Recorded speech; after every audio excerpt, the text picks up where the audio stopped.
ভাই গাড়ির কাজ তো শেষ, আপনার লাগছে সামনের ব্রেক শু, পাশের brake shoe, class liver, break liver, তারপর হইলো আপনার লাগছে ছোট চেন স্পকেট, সব মিলে আর কি 5,500 টাকা হয়েছে। কি কোন ভাই, কয়দিন আগেও গাড়ি সার্ভিস করাই নিলাম, এত কিছু তো লাগার কথা না।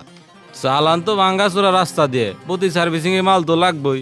তারপরেও তো আপনার কাছে জিজ্ঞেলাম যে ভাই লাগামো নাকি, আপনি তো কইলেন যা যা লাগে সব লাগাও। আচ্ছা ঠিক আছে, কত জানি কইলেন বিল? 5,500। ওই রবিউল, বিলের কাগজটা নিয়ে আয় তো। ভাই এই যে এনে 5,500 টাকা আছে। এই যে ভাই বিল। ঠিক আছে ভাই, আসি। আচ্ছা ভাই, আবার আইসেন। ভাই এই যে FZ ভার্সন 3 টাকাটা। FZS ভার্সন 3 গাড়ির এতগুলা পার্টস লাগছে? তুই তো আমার কাছ থেকে একটা পার্সও নিলি না, এতগুলা পার্সেন্টে লিখে রাখছস, এত বিল করছস কে? আরে ভাই বুঝেন না, সবকিছু যদি ন্যায্য মূল্যে রাখি তাইলে তো উপরে উঠতে পারুম না। উপরে উঠার লিগা কিছু টেকনিক খাটাইতেই হয়। দেখ, কাস্টমারে ঠকানো মানে শুধু তার কাছ থেকে টাকা নেওয়া না, তার বিশ্বাসও কাইরে নেওয়া। আর কাস্টমারের বিশ্বাস একবার ভাঙলে তার বিশ্বাস কি আর জোড়া লাগান যাইবো? আর আমার পড়া গ্যারেজটা এই বিশ্বাসের উপর নির্ভর করে বাইসে আছে। এত বিশ্বাস দিয়ে কি হইব? 6 মাস ধরে কইতেছি আমার বেতনটা বাড়াই দেন, তা তো বাড়াবেন না। আমি এমনি করে টাকা কামাই দিতেছি যাতে আমার বেতনটা বাড়াই দেন, তা বাদ দিয়ে আপনি খালি জ্ঞানের কথা কইতেছেন। দেখ, কিছু বেশি টাকা উপার্জন করার জন্য যদি আমি সততা বিক্রি করে দেই, সেই টাকা তো আমার জন্য অভিশাপ। সৎভাবে ব্যবসা করলে আয় হয়তো একটু কম হইব, কিন্তু কাস্টমার যখন কাজ করে আমার গ্যারেজ থেকে বাইর হইব, তার চোখে মুখে আমার প্রতি তার রাস্তা দেখা যাবে।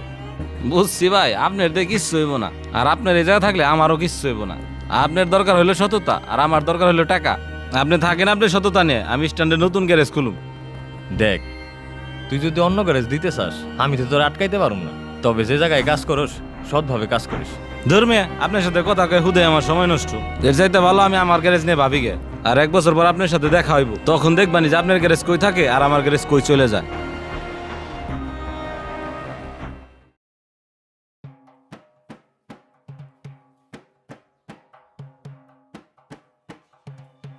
কিরে, এই গাড়ির কাজটা শেষ হয় নাই?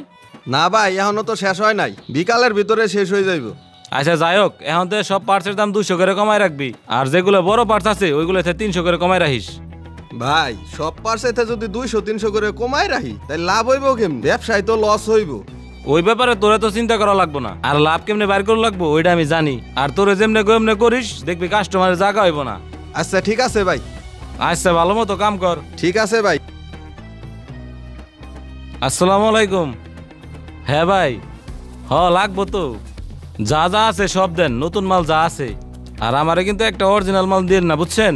অরিজিনাল মাল দিলে আমি এই জায়গায় ব্যবসা করে খাইতে পারব না। ভাই গ্যারেজের অবস্থা তো খুবই খারাপ, এখন তো কাস্টমারই আসে না। আমি তো সবকিছু ঠিকঠাকই করতেছি, কিন্তু কেন যে তাও কাস্টমার আসে না আমি তো বুঝতেছি না। ভাই সব কাস্টমার তো যায় মাহফুজ ভাইয়ের গ্যারেজে, সে নাকি প্রত্যেকটা পার্টসে 200-300 টাকা কম রাখে। একটা পার্স বেচলে লাভ হয় 50-100 টাকা, ও 200-300 করে কম রাখে, লাভ হয় কেমনে? মাহফুজ ভাইয়ের ওই টেকনিক জানা আছে, সে কি লাভ ছাড়া বিক্রি করবো নাকি? মাহফুজ সব পার্স পাতির দাম এত কম রাখে, ও মনে হয় ডুপ্লিকেট পার্স পাতি দিয়ে ব্যবসা করতেছে।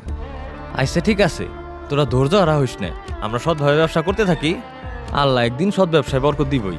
ইনশাল্লাহ ভাই। কয়দিন আগেও শাওন ভাইয়ের গ্যারেজ থেকে সার্ভিস করাইলাম, আপনি তো সার্ভিসটা করে দিছিলেন। গাড়ির কি হয়েছে এখন তো আমি চালারই পারি না। শালার, আমি তো কোনো পার্টস পাতি লাগাইনি, গাড়ি চলবো কেমনে? আগে ডিগো সময় যে লাগাই দিছি। আরে ভাই ওই দোকানে সব হইলো কারচুপি, আবার পার্টসও সব ডুবলি, দাম ওরা হে বেশি, এর জন্য আমি ওই গ্যারেজটা চলে আইছি। আর আপনার এখন আমার গ্যারেজটা সার্ভিসিং করে দিতেছি, তারপরে দেখেন গাড়ি কেমনে চলে। কোন কি শাওন ভাইরে আমি এত বিশ্বাস করতাম, হালাই আমার এইভাবে ঠকাইতো না। ভাই আপনি আমার গাড়িটা ভালো করে সার্ভিস করাই দেন। ঠিক আছে ভাই, আপনার গাড়িটা ভালোভাবে সার্ভিসিং করে দিতেছি, আমাদের মেকানিকও ভালো, আবার মনে করেন পার্টসের দামও কম। ভাই গাড়িতে একটা হাইড্রোলিক তালা লাগানো লাগবো, ভালো একটা তালা দেন তো হাইড্রোলিক। ভাই হাইড্রোলিকের তালা তো এখন উঠে সারি নেই, আপনি এক কাজ করেন বাইরে থেকে নিয়ে আসেন গে। ভাই তাহলে কোন কোম্পানিটা ভালো হইব আর দাম কেমন হইব? সবচেয়ে ভালো তো জেক কোম্পানি, আমার কাছে থাকলে আমি 2500 টাকা রাখতাম, এখন বাইরে কি দাম রাখবো আমি তো জানি না। আচ্ছা ঠিক আছে, আপনি কাজ করাইতে থাকেন, আমি তালাটা যাই নিয়ে আসি। আচ্ছা। শাওন ভাই। কি খবর ভাই? আসি তো ভাই ভালোই, আমার একটা ভালো হাইড্রোলিক তালা দেন তো। কত পড়বো হাইড্রোলিক তালা? ভাই জেক কোম্পানির তালাটি ভালো হয়, জেক কোম্পানির একটা ভালো তালা আছে, ওইটা 3500 টাকা পড়বো। কি কোন ভাই 3500 টাকা? মাউস ভাই তো কইলো যে কোম্পানির তালা পড়বো 2500।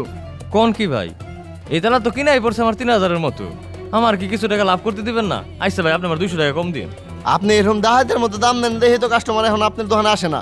আমি আপনার কাছ থেকে তালা নিমনে, মাহফুজ ভাই তালা উঠলে আমি মাহফুজ ভাইয়ের কাছ থেকে তালা নেবানি।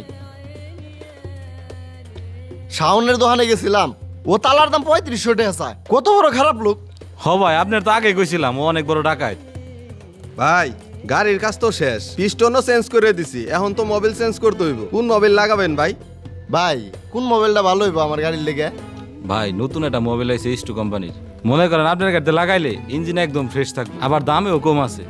তাইলে এই স্টুডটাই ভালো হইব না ভাই? ওই আমার এই স্টুডটা লাগাই দাও। সস্তা পায়ে ডুপ্লিটা লাগাবার চাইতেছে, ওরে যে কি মারাটা খাইব। আচ্ছা ঠিক আছে ভাই, ওইটাই লাগাই।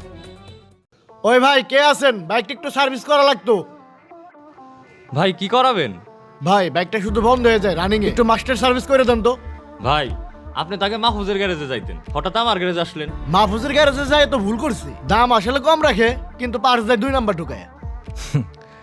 আচ্ছা ঠিক আছে, আপনি বসেন, সার্ভিস করাই দিতেছি। এই রবিউল, ব্যাগটা সার্ভিস করতো।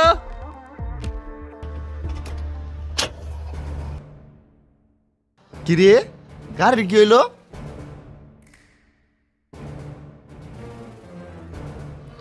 খট করে শব্দ হইলো। কি রে, ইঞ্জিন তো কাজ করতেছে না মনে হয়, স্টার্টই হয় না। আল্লাহ রে, এখন আমার কি হইব?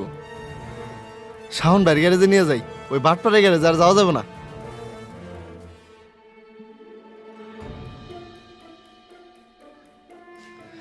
শাওন ভাই, একটু এই জায়গায় আসেন, দেখুন তো আমার হুন্ডাটা স্টার্ট নিতেছে না।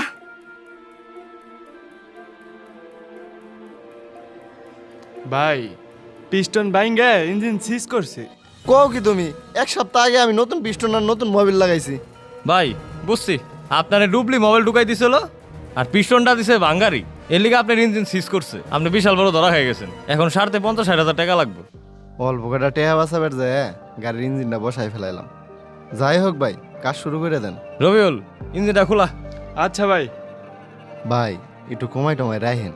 ভাই আমি আপনার কাছ থেকে ন্যায্য দাম এরকম 1 টাকা বেশি রাখুম না। ভাই আমি ভুল করছি, কিছু টাকা বাঁচাইতে যায় ভুল জায়গায় গাড়ির কাজ করাইছি, এখন আমার গাড়িটাই শেষ হয়ে গেল। ভাই মানুষ হোক বা মেশিন, সততার কোনো শর্টকাট হয় না। সস্তা জিনিস, মিথ্যা প্রতিশ্রুতি প্রথমে অনেক মিষ্টি লাগে, কিন্তু শেষে তেতো বিষয়ে মানুষের জীবনকে পুরাইয়া দেয়। ভাই ভালো কাজের দাম হয়তো একটু বেশি লাগে, কিন্তু ভালো কাজ কখন আপনি ধ্বংস বই আনবে না। সততা সবসময় আপনাকে রক্ষাই করবে। ভাই আমি আমার গ্যারেজে সবসময় সৎভাবে কাজ করার চেষ্টা করি। একটা কথা সবসময় আমাদের মনে রাখা উচিত, টাকা হারালে টাকা আবার আয় করা যায়, কিন্তু বিশ্বাস হারাইলে সবকিছুই হারায় যায়। সত্যকে কখনো ধ্বংস করা যায় না। সততার পথে হাঁটা মানুষগুলো হয়তো একটু দেরিতে জয়ী হয়, কিন্তু তাদের জয়ই সবচেয়ে দীর্ঘস্থায়ী।